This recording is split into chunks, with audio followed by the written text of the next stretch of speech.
गिरगाव आणि दादरमध्ये रात्री लागले राज ठाकरे आणि आदित्य ठाकरेंचे एकत्रित फोटो असलेले बॅनरवरून दोघांनाही दिल्या वाढदिवसाच्या शुभेच्छा।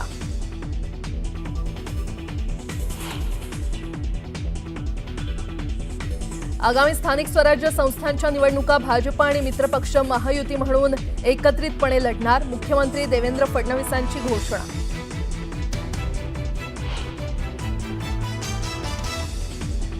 संजय शिरसाट यांनी पदाचा गैरवापर करून 30 कोटींची जमीन 1 कोटी 10 लाखाला घेतली, इम्तियाज जलील यांचा गंभीर आरोप, तर शिरसाट यांचं जलील यांना प्रत्युत्तर।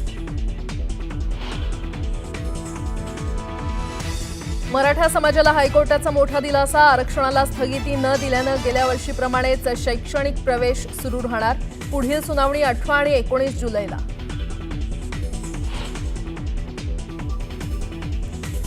निवृत्त शासकीय निमशासकीय कर्मचाऱ्यांसाठी आनंदाची बातमी, निवृत्त कर्मचाऱ्यांची कंत्राटी पद्धतीनं भरती, 65 वर्षांपर्यंत करता येणार का?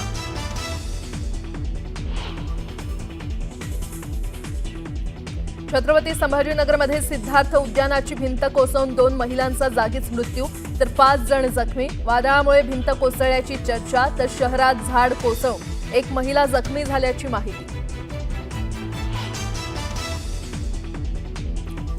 दिव्यातील बेडेकरमध्ये परप्रांतीय फेरीवाल्याचा एका मराठी तरुणावर चाकू हल्ला, टेम्पो बाहेर काढण्याच्या क्षुल्लक कारणावरून हल्ला, तरुण गंभीर जखमी।